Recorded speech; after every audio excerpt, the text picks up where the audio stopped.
Hey guys, just trying to show you guys, I've had a few questions today about how to put some backing onto a fly line or even a leader onto a fly line.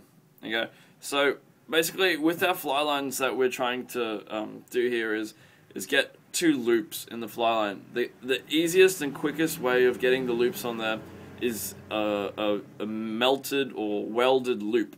So some lines do come with a welded loop. If they don't have one, you can make one. But the other way is getting a piece of braided monofilament, like Gouda Brod, and basically putting the Gouda Brod over the fly line in a loop, and that pulls down onto the fly line and is about the same strength as a welded loop would be.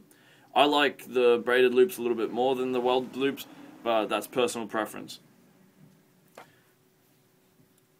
What we have here is a orange line representing our, say, fly line, and we have some yellow backing line here. This is Finn's braid.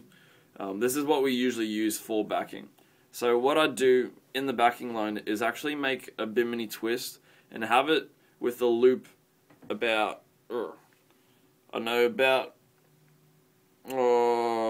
40 centimeters. The loop needs to be big enough to fit your reel into it, so or a spool of line or whatever you're going to use to put the fly line onto the backing. If the fly line is still on a spool, basically you can just use the bimini twist to go through and over the spool. I'll show you why you would do that in a second, and it'll make a little bit more sense. So this would be your fly line.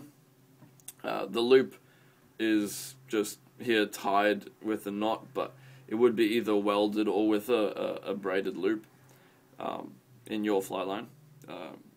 Usually the loop's a little bit better. I don't like nail knotting to my fly line unless it's below about 4 weight. Anything over 4 weight, so 5 weight and up, I really wouldn't do a nail knot onto my fly line. Okay, back to the loop.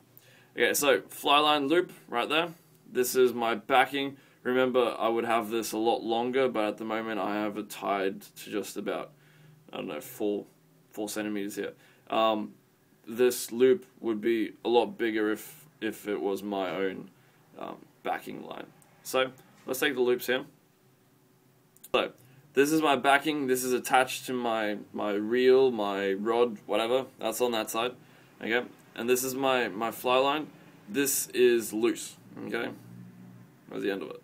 Okay, so this is loose, and this is the easiest way of doing it. Basically, put the backing loop through, I don't know if you can see that, put the backing loop through the fly line, okay, and then take the fly line, the tip of the fly line, or the spool, and pull it through the backing loop.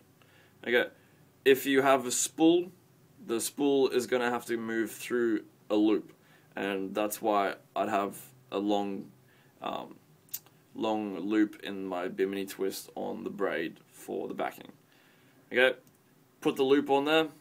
So, don't know if you could see this, but the knots there are intertwined. Okay, so this is what you want. You want the fly line and the backing line to make this figure of 8 loop-to-loop connection. If you Google loop-to-loop connection, this is pretty much what you'll see. The backing line pulls on the fly line, and the fly line pulls on the backing line. This is the strongest connection between the two lines. You can do here a different knot, like an Albright knot or a spider's hitch onto the fly line, but then each time you want to change your fly line, you're going to have to cut the fly line, or you're going to have to cut the backing line. If you're going to change your line a lot or more than once, you're going to want to do this type of connection. I'll show you the bad style. So right there, that's good. Each line pulls on each other. Okay, and I'll show you the bad one in a sec. That's the bad one there. You don't want this to happen to your fly line. So basically the fly line, because it's thick, it's not going to wrap around itself. It's usually going to be your backing line. So here the backing line is wrapping around the fly line and then resting back on itself there.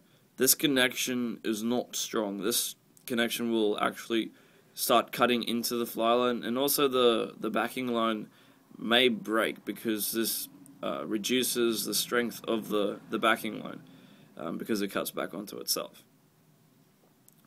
Okay, so you want it back in that previous configuration like this. When you pull that tight, it makes a very strong connection, and that's what's going to hold your fly line onto your backing.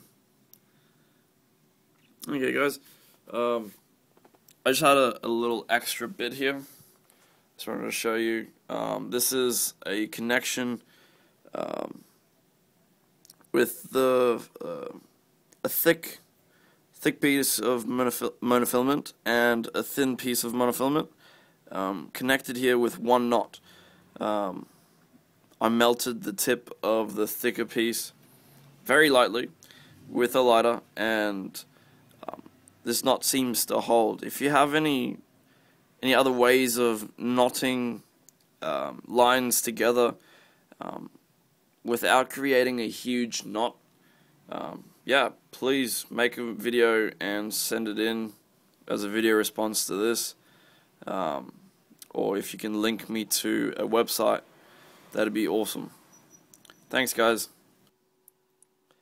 I've tried this technique with a few other lines as well, but basically some lines crumble when you heat them.